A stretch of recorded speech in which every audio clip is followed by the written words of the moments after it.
Coucou à tous, bienvenue, c'est Algérienne dans la cuisine turque. Aujourd'hui, je viens avec une nouvelle recette que j'ai un peu changée, on va dire. C'est la recette de la soupe ezogelin, mais je vais la faire d'une autre façon, d'une autre manière. Donc pour moi, c'est vraiment une autre soupe. Donc on va changer tout ça et on va faire tout ça ensemble. Donc pour les ingrédients, il me faut un verre à thé de lentilles corail, un verre à thé de riz. Voilà, les verres ils font 125 ml. Donc une gousse d'ail, une cuillère à soupe de concentré de tomate ou de poivron, c'est vous qui voyez. Donc une cuillère à café de sel, une cuillère à café de menthe séchée, une cuillère à café de piment de paillettes et un petit peu de cumin que je vais mettre à l'intérieur. Un demi-verre à thé d'huile, voilà, une cuillère à soupe de beurre et un oignon. Voilà, c'est tout ce qu'il nous faut comme ingrédient. Donc ce que je vais faire en premier temps, c'est que je vais laver mon riz et mes lentilles corail. Et je reviens. On va commencer, donc on va prendre la cocotte minute, je vais faire ça en cocotte minute. Je vais prendre l'huile et le beurre. Donc on fond ça, donc on va laisser fondre le beurre avec l'huile. On laisse ça un petit peu donc fondre et puis ensuite on incorpore les oignons. Donc là je vois que ça a bien fondu le beurre avec l'huile, donc je rajoute mes oignons. Moi les oignons je les ai coupés finement comme ça à la main. Je ne sais pas couper ça au robot, sinon ça va lâcher de l'eau. Donc voilà. Vous coupez un oignon et vous le faites bien revenir, bien comme il faut. Voilà. Donc je laisse mon oignon bien revenir avant de rajouter petit à petit le reste des ingrédients. Donc j'ai bien fait revenir donc mes oignons. Donc je rajoute mes épices. Donc sel, menthe, piment et un peu de cumin. Et on mélange, on laisse 2 minutes comme ça. Mes épices, j'ai laissé à peu près 1 à 2 minutes. Donc là, je rajoute le concentré. On mélange, pareil, on mélange bien, 1 petite minute encore. Une fois qu'on a bien mélangé, on rajoute notre gousse d'ail, toujours que j'ai coupé à la main.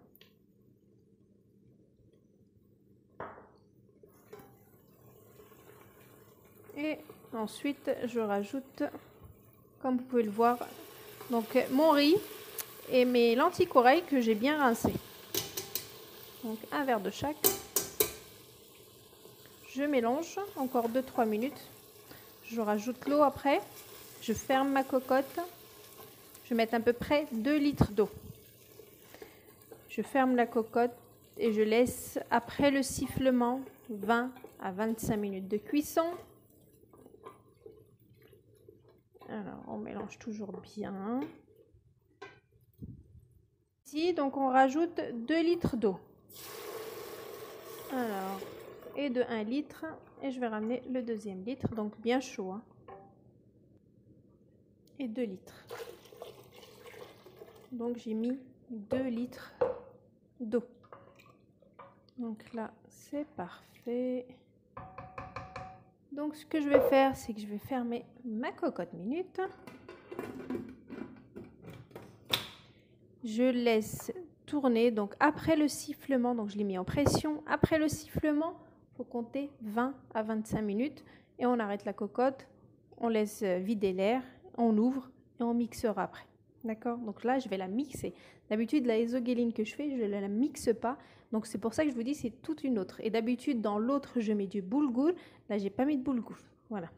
Donc là, on va attendre. Après le sifflement, comptez 20-25 minutes, mettez un chrono et après, on revient. On revient donc après 20 minutes de cuisson, donc j'ai fermé, donc j'ai ouvert ma cocotte, donc le voici le résultat. Donc vous pouvez très bien laisser votre chorba donc comme ça, donc sans, voilà, elle se boit très bien comme ça. En général c'est ce que je fais d'habitude, donc je ne la mixe pas, mais pour aujourd'hui je vais la mixer. Alors regardez, vous pouvez très bien la boire comme ça votre chorba, mais aujourd'hui j'ai décidé de la mixer. Allez go, le mixeur plongeant. Et c'est parti.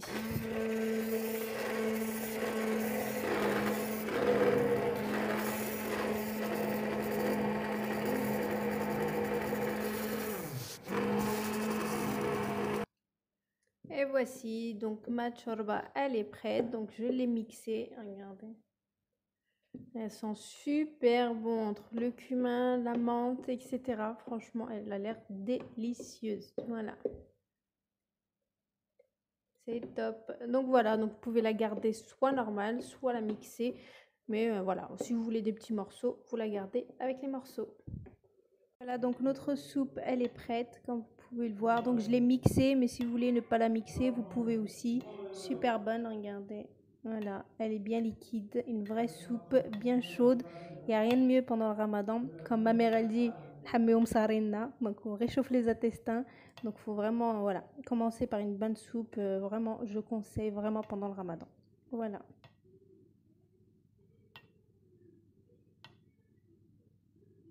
Bon, je vous souhaite une bonne dégustation et à bientôt pour une nouvelle recette. C'était Algérienne dans la cuisine turque.